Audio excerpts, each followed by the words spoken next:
Assalamualaikum warahmatullahi wabarakatuh. Salam sejahtera bagi kita semua.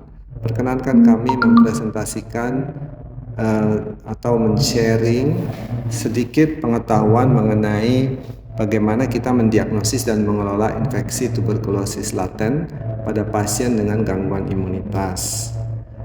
Ya, mungkin pertama-tama kita mengenal dulu kira-kira tuberkulosis. Kita sedikit merefresh apa yang kita tahu tentang tuberkulosis. Jadi tuberkulosis itu adalah penyakit yang sangat umum di Indonesia, dan Indonesia nomor 2 terbesar di dunia dengan jumlah pasiennya sesudah India. Dan jadi tuberkulosis itu sangat umum. Jadi kita yang hidup di Indonesia, apalagi yang sering berhubungan dengan pasien, itu sangat rentan terhadap infeksi tuberkulosis. Dan kalau kita terinfeksi, tidak serta-merta kita akan menjadi sakit TB, tidak seperti COVID. Jadi kalau kita terinfeksi, biasanya kita kena pada saat anak-anak dan mungkin pada saat kita mulai bekerja juga ya. Dan itu menjadi infeksi TB laten, dan mungkin nakes 70% bisa terkena infeksi. Tapi yang menjadi sakit TB itu adalah hanya sekitar 5% selama hidup kita. Dan biasanya itu dipermudah dengan perilaku kita yang misalnya lagi stres atau suka merokok, atau kondisi kita seperti ada diabetes dan ada HIV, akan mudah sakit TBC. TBC tampak seperti gambaran fototoraks yang tidak normal seperti ini dengan garis putih dan fibrosis atau infiltrat di paru-paru. Sakit TB kalau misalnya tidak diobati maka bisa menyebabkan kematian. Antara 50-70% pasien TBC di masa lalu sebelum ada obat itu meninggal akhirnya. Juga kalau obat diberikan tetapi tidak adekuat, maka akan masuk ke dalam TBC yang resisten obat. Resisten obat juga bahaya karena dengan demikian kita harus mendapatkan obat yang jauh lebih toksik dan tidak enak untuk dikonsumsi. Nah, sekarang dengan segitu banyaknya spektrum infeksi TB laten yang tidak bergejala sampai sakit TBC paru yang bisa menghasilkan membatukan bakteri keluar, spektrum penyakit TBC itu luas. Mulai dari orang yang terinfeksi TB pun bermacam-macam. Ada yang dia terinfeksi TB tetapi dengan sistem imun dasar itu pun dia bisa membuang kuman TBC atau membunuhnya. Tapi kalau itu pun tidak berhasil, dia masuk ke dalam sistem imun adaptif. Sistem imun adaptif juga akan berusaha membuang kuman TB melalui sistem makrofag yang ada di dalam badan kita. Kalau kondisi kita sehat dan kuat, itu bisa dilakukan. Tetapi ada juga orang-orang tertentu yang akhirnya kuman TB itu akan tetap bercokol di dalam granuloma atau di dalam radang paru-paru sebagian ya. Dan itu menghasilkan TBC laten. Apa tandanya TBC laten? Yaitu pemeriksaan tuberculin skin test itu positif, atau pemeriksaan IGRA interferon gamma assay itu positif ya. Juga pada sistem imun adaptif, kalau misalnya sudah teraktivasi maka juga akan positif. Kalaupun kita tidak berhasil mengisolasi kuman di dalam badan kita, maka kita masuk ke dalam kelompokan TB yang positif atau dengan bakteriologi positif. Dan itu terbukti dengan pemeriksaan sputum, dahak, atau dengan pemeriksaan molekuler, tes cepat molekuler itu positif ya. Bisa positif atau bisa negatif. TB subklinis dengan sakit TB bedanya adalah kalau dia terkonfirmasi bakteriologi maka disebut sakit TB. Tapi kalau dia hanya mempunyai gejala atau ada di dalam fototoraksnya ada infiltrat TB, maka kita sebut adalah TB subklinis. Kadang-kadang juga disebut TBC dengan BTA negatif. Ya, kenapa kita harus mengobati pasien TB laten? Ini adalah ilustrasi kenapa TB laten itu penting. Contohnya dalam satu kelas, misalnya Anda mempunyai kelas terdiri dari 40 orang. Lalu kemudian ada satu anak yang memang membawa TBC dari sejak 6 bulan yang lalu, dia sakit TBC, lalu belum diobatin, lalu kemudian masuk ke dalam kelas yang baru mulai berjalan. maka mungkin dalam 6 bulan sampai 1 tahun kemudian akan terjadi infeksi TBC pada sekitar 20-40% dari peserta didik di dalam kelas itu ya. Yang kuning-kuning ini adalah contoh kelompok yang terinfeksi TBC, bisa 40, 50, 60%. Tergantung lama dan tergantung berapa orang yang menularkan dan apakah dia sudah diobati atau tidak. Nah, dari kelompok yang kuning atau mereka yang terinfeksi TB inilah penyakit TB itu akan muncul. Jadi kelompok yang kena TB aktif mungkin 1 tahun kemudian itu adalah dari kelompok yang kuning-kuning tadi yang terinfeksi TB. Jadi karena itu penting ya. Mungkin dalam 6 bulan kemudian setelah 1 tahun muncul lagi TB aktif dan itu muncul tetap dari kelompok yang TB laten. Jadi bukan kelompok yang TB latennya negatif. TB orang yang dengan TB laten yang negatif bukan berarti dia tidak terinfeksi. Mungkin dia terinfeksi tapi dia bisa mengeliminasi kuman sebelum masuk ke dalam adaptive immune response. Ya, karena itu TB laten mesti diobati ya. Dan faktor risiko sakit TB itu juga harus kita awasi. Beberapa kondisi host itu menyebabkan kita mudah sakit TB kalau kita terinfeksi. Contohnya adalah usia kita yang semakin tua atau pada bayi. Lalu kedua, gangguan sistem kekebalan tubuh seperti ada HIV, ada gizi buruk, atau kadang-kadang ada stres atau kita mengalami depresi. Itu juga secara signifikan menyebabkan daya tahan tubuh kita menurun dan kita mudah jadi sakit, termasuk sakit TBC. Juga lingkungan tentunya, kalau kita hidup dalam lingkungan padat dan kurang ventilasi dan kurang cahaya matahari akan mudah sekali ada TBC itu menular di sekitar kita. Ini semua tergantung dari jumlah bakteri yang ada di dalam sekitar kita dan mereka membatukkan ke dalam lingkungan dan juga apakah dia termasuk TBC paru yang dengan kavitas atau tidak. Makin ada kavitas makin menular. Ini adalah hasil penelitian dari kami di Unpad. Itu kelompok mana sih yang paling terinfeksi TB? Nah, itu kelompok ini diurut berdasarkan infeksi TB yang paling tinggi kepada yang paling rendah. Yang paling tinggi adalah lapas. Yang kedua adalah orang dewasa kontak serumah dengan pasien TB. Yang ketiga adalah petugas kesehatan. Yaitu kita-kita, dokter, perawat, dan sebagainya. Lalu orang dengan penyakit ginjal kronis, dia bolak-balik ke rumah sakit dan dia sangat rentan TB, kemudian diabetes tipe 2, kemudian HIV. Kita bisa melihat gradasi penurunan ini. Gradasi penurunan ini bukan semata-mata karena memang orang HIV kurang terpapar TB, bukan.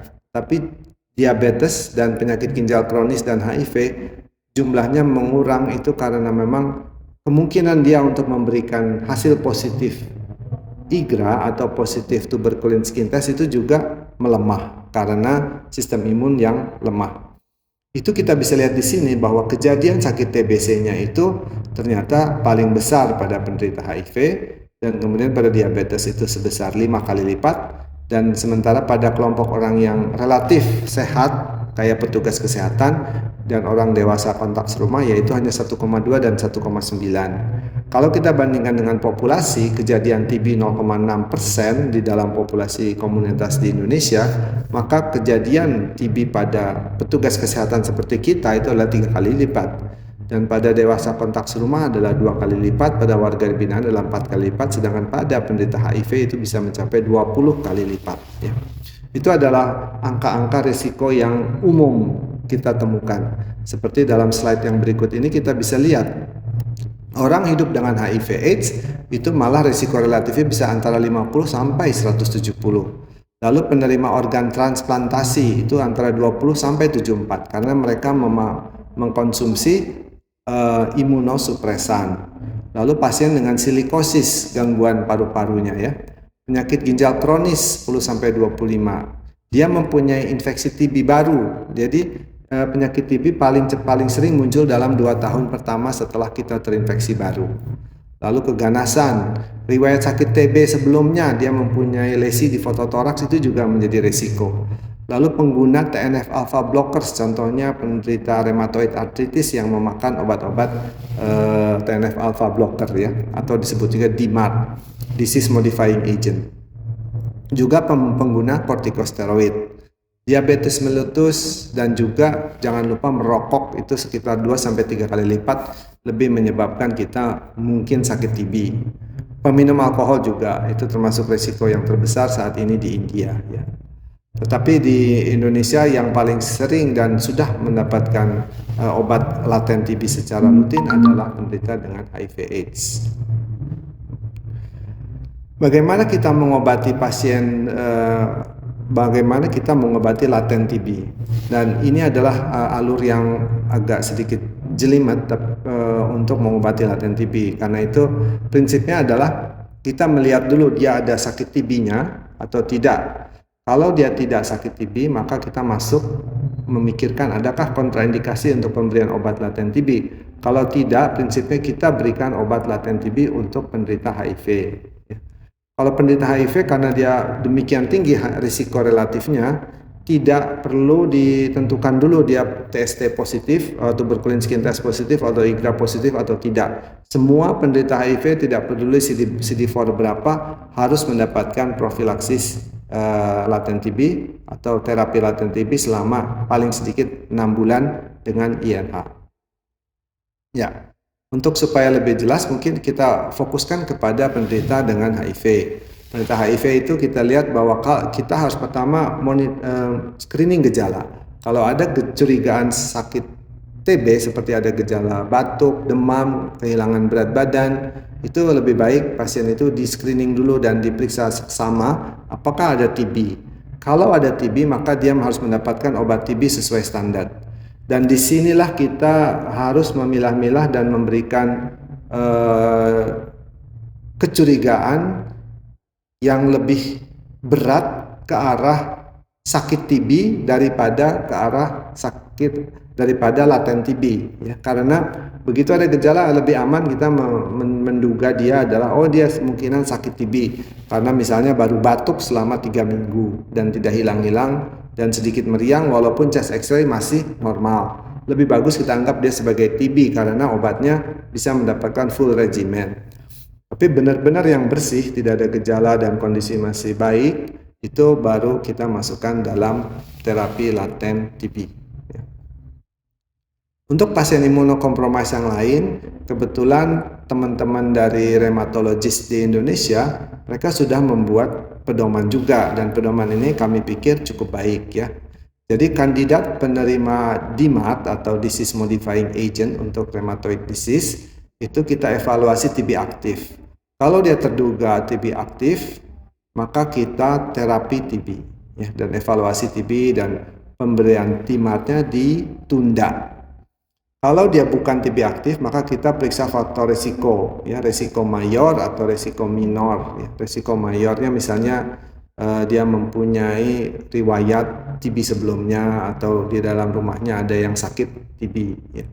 Atau risiko rendah atau risiko minor, maka kita periksa IGRA atau tuberkulin. Ya. Ya. Jadi kalau dia mempunyai risiko mayor atau risiko minor, misalnya dia mempunyai keluarga yang sakit TB positif atau dia pernah riwayat TB sebelumnya, maka kita langsung memberikan profilaksis TB tanpa pemeriksaan IGRA dan tuberkulin dan sebagainya. Tapi kalau dia risikonya rendah atau risiko minor, maka kita periksa dulu IGRA dan tuberkulinnya. Kita lihat dia 2 positif, 1 positif atau 2 negatif. Kalau dia positif, maka kita diagnosis sebagai infeksi TB laten dan memberikan obat-obat profilaksis TB. Dan obat profilaksis TB nanti dijelaskan dalam sesi berikutnya. Ada berbagai macam, ada INH dan ada obat-obat lain yang sedikit lebih mahal dan tetapi juga ada juga yang lebih mudah, hanya diberikan selama 1 sampai ada juga yang 3 bulan. Ya. Nah, jadi sebagai kesimpulan, kelompok orang yang berisiko sakit TB itu setelah TB laten itu adalah orang dengan HIV/AIDS, jelas itu tidak perlu periksa IGRA, semua harus periksa. Lalu kontak serumah dengan pasien TBC paru yang terkonfirmasi bakteriologi itu anak usia di bawah 5 tahun, itu juga tidak usah periksa IGRA atau tuberculin skin test. Dia tidak ada gejala, langsung berikan terapi laten TB. Dan dewasa, remaja, dan anak usia 5 tahun saat ini belum ada patokan yang jelas, tetapi mulai Kementerian Kesehatan melakukan piloting di beberapa tempat juga langsung memberikan terapi profilaksis. Lalu kelompok risiko lainnya dengan HIV negatif, itu adalah contohnya pasien dengan keganasan, dengan hemodialisis yang mendapatkan disease modifying agent, kortikosteroid jangka panjang, dan transplantasi organ. Warga binaan dan petugas kesehatan, sekolah berasrama seperti pesantren, barak militer, pengguna narkoba suntik juga merupakan tempat yang berisiko. Tapi tentunya cara pengelolaannya mungkin berbeda. Mungkin daripada kita memberikan profilaksis kepada semua orang, lebih bagus kita melakukan screening dulu dan benar-benar memilah-milah siapa yang sakit TBC supaya mereka bisa ditunda untuk tinggal bersama dalam satu ruangan yang besar. Kalau itu bisa dilakukan, maka akan lebih cost efektif ya, karena sebenarnya di kelompok-kelompok ruangan yang besar itu banyak hal yang kita bisa kendalikan karena orang-orang itu setiap hari kita bisa lihat dan bisa masuk ke dalam poliklinik yang kita siapkan ya. Jadi itu saja sasaran pemberian terapi pencegahan TB dan bagaimana memilah-milahnya. Semoga cukup jelas dan nanti untuk pengobatan bisa dilihat pada sesi berikutnya. Dari kami sekian, terima kasih atas perhatiannya, semoga bisa dilaksanakan dan membuat kita makin waspada. Terima kasih.